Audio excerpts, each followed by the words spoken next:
Bismillah, Assalamualaikum warahmatullahi wabarakatuh. Apa kabar anak-anak ibu semua yang soleh dan solehah? Semoga kalian semua dalam keadaan sehat dan selalu dalam lindungan Allah. Nah, ya hari ini jangan lupa zikir paginya ya nak, juga absen di kelas masing-masing. Oke, untuk pekan ini kita akan belajar hadis karena di pekan kemarin kita sudah belajar sirah ya bersama Bu Dora. Untuk hari ini materinya yaitu pembelajaran hadis ketiga tentang keutamaan waktu antara azan dan iqomat. Kemarin kita sudah belajar 2 hadis. Nah, sekarang hadis baru ya. Ibu akan bacakan hadisnya dulu, kalian simak baik-baik. Diperhatikan bacanya, jangan salah-salah lagi ya. Oke. An Anas bin Malikin radhiyallahu anhu qala Rasulullah sallallahu alaihi wasallam ad-du'a'u la yuraddu bainal adhani wal iqamati. Rawahu Ahmad wa Tirmidzi ya. Jadi hadis ini dari Anas ya, dari Anas bin Malik radhiyallahu anhu.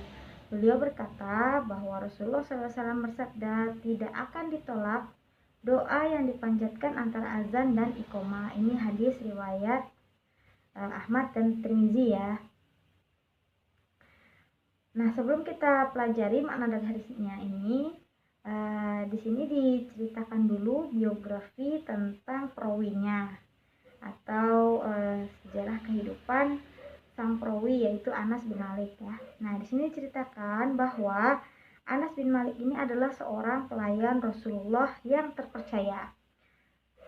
Jadi Anas bin Malik ini adalah pelayan Rasulullah sejak usianya 10 tahun. Jadi ketika usia beliau 10 tahun, ibunya Anas bin Malik, Ummu Sulaim ya. Ummu Sulaim itu ibunya Anas bin Malik ya, datang kepada Rasulullah membawa membawa Anas bin Malik, diserahkan kepada Rasulullah untuk menjadi pembantunya, untuk membantu Rasulullah ya, untuk melayani Rasulullah, berkhidmah kepada Rasulullah.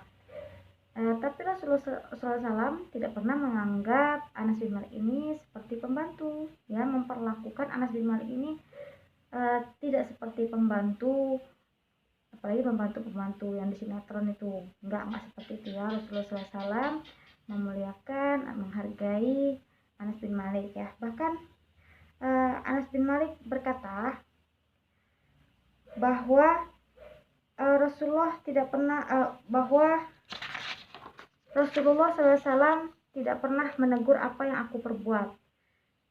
Beliau juga tidak pernah menanyakan tentang sesuatu yang aku kerjakan. Akan tetapi beliau selalu mengucapkan Masya Allahu kana wa ma lam yasha' lam yakun.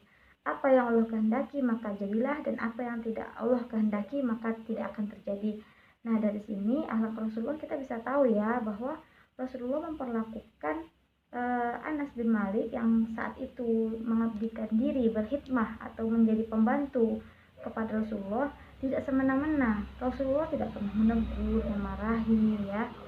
Bahkan tidak juga pengakuan Anas bin Malik, Rasulullah tidak pernah menanyakan tentang sesuatu yang tidak dikerjakannya. Rasulullah hanya mengucapkan Masya Allahu kana wa ma lam yasha' lam yakun.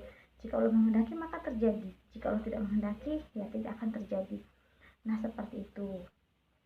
Itu kisah dari Anas bin Malik ya. Anas bin Malik tidak ikut serta bersama Rasulullah dalam perang Badar. Jadi walaupun Anas bin Malik ini mengabdikan diri kepada Rasulullah, pada saat itu Anas bin Malik tidak ikut dalam perang Badar, perang terbesar ya umat Islam. Kenapa tidak ikut? Nah, karena pada saat itu usianya masih sangat muda, jadi belum diizinkan untuk ikut perang. Namun setelah selain dari perang Badar itu, Anas bin Malik selalu ikut dalam peperangan membela Islam ya, membela Rasulullah. Bahkan Rasulullah SAW mendoakan Anas bin Malik agar panjang umur, ya, agar panjang umur, agar banyak keturunannya. Itu doa Rasulullah untuk Anas bin Malik. Dan berkat dari doa Rasulullah tersebut, hingga Anas bin Malik ini wafat pada tahun 93 Hijriah, pada usia 100 tahun lebih. Nah, karena Rasulullah mendoakan seperti itu, mendoakan supaya umurnya panjang, banyak keturunan, ya. Nah, itu kan merupakan berkah, rezeki. Umur panjang itu rezeki, ya. Umur itu kan rezeki, keturunan itu rezeki. Dan didoakan, kalau Rasulullah yang mendoakan, nah insya Allah berkah, ya kan. Jadi umurnya insya Allah sepanjang itu pun berkah, anak-anaknya, keturunannya menjadi orang-orang yang alim, ya, berkah.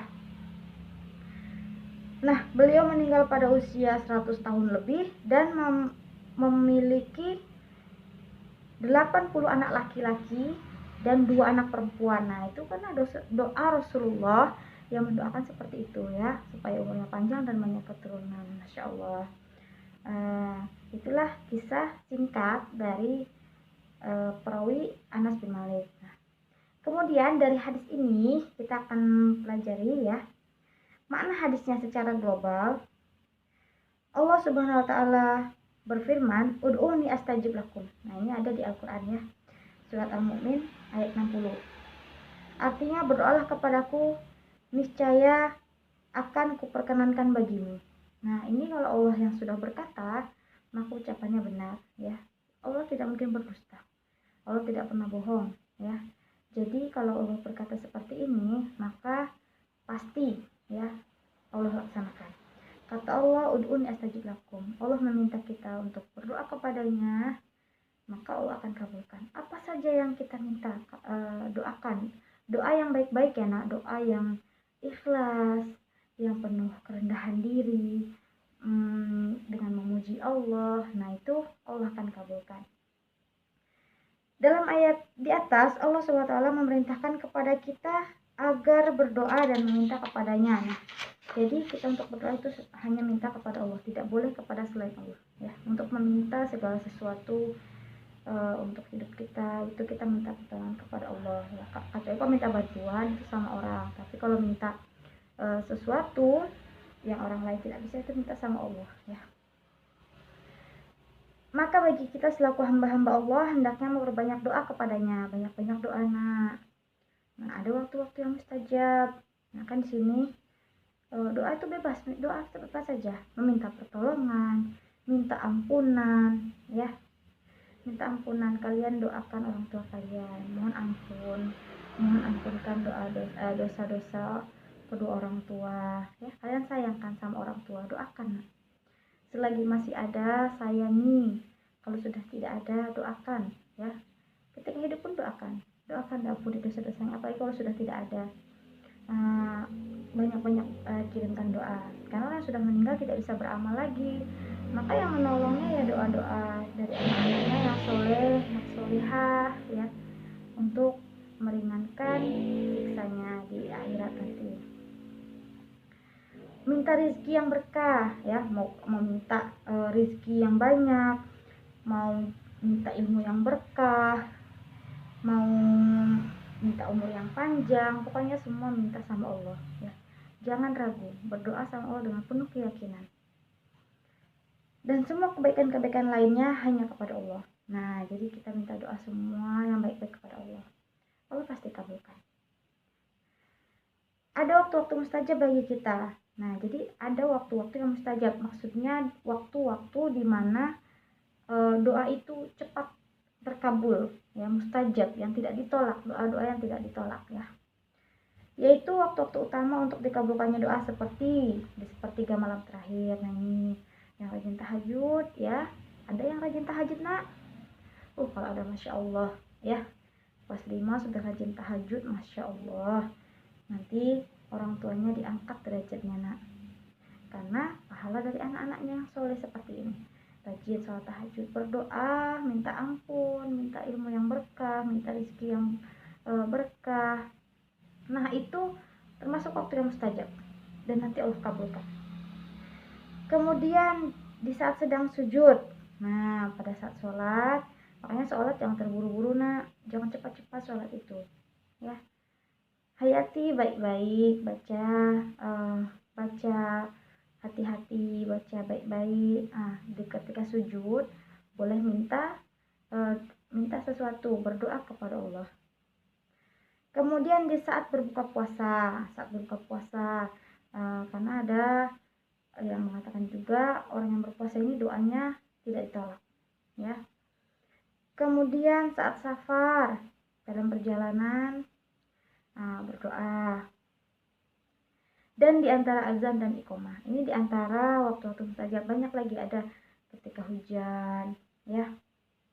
Nah, sebelum salam, ketika tasyahud sebelum salam, ini di antaranya, yaitu salah satunya doa waktu di antara azan dan iqomah. Itu waktu yang mustajab untuk berdoa.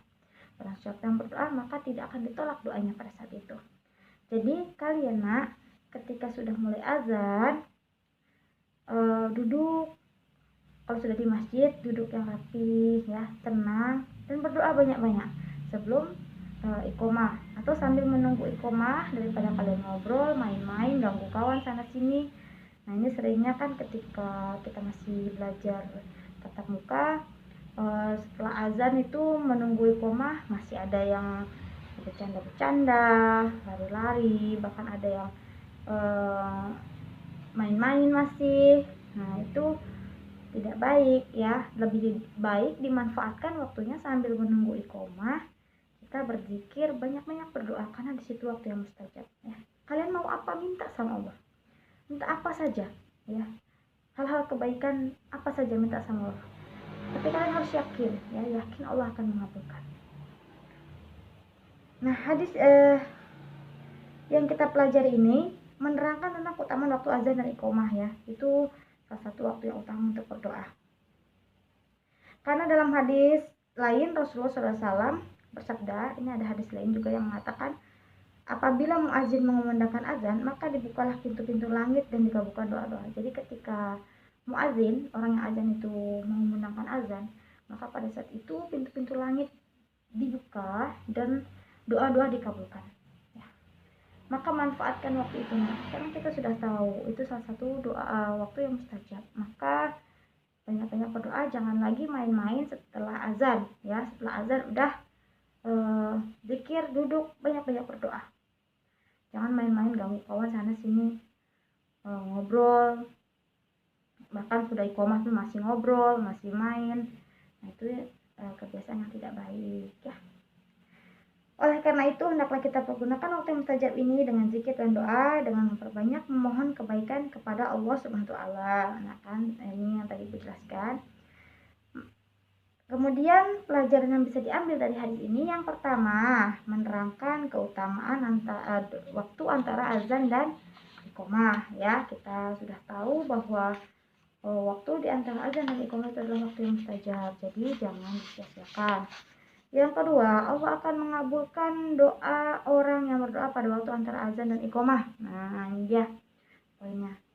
Tentunya dengan tetap memperhatikan adab-adab dan syarat-syarat dikabulkannya doa. Itu dia. Tadi Ibu bilang doa apa saja, tapi ada syarat-syarat dan adab-adab dalam berdoa, ya.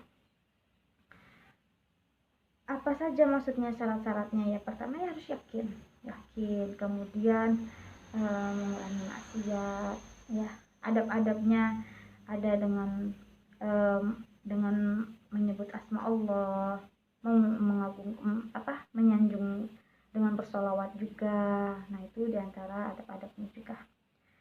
Ini ada beberapa waktu mustajab untuk berdoa. Ada antara azan dan iqomah tadi kan, kemudian di sepertiga malam terakhir, dan di waktu sahur, ya. Kemudian di saat safar, kemudian pada malam Lailatul Qadar juga, dan ketika sujud. Ini adab-adab berdoa, ini juga dijelaskan nih adab-adabnya. Nah, hendaknya kita hanya meminta kepada Allah, ya, yakin meminta hanya kepada Allah, tidak kepada yang lain-lainnya. Itu nanti jatuhnya syirik, ya nak.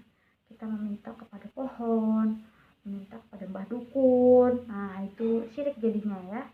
Tidak boleh. Nah, meminta kita hanya kepada Allah. Kemudian hendaknya kita semakin giat melaksanakan berbagai perintah Allah.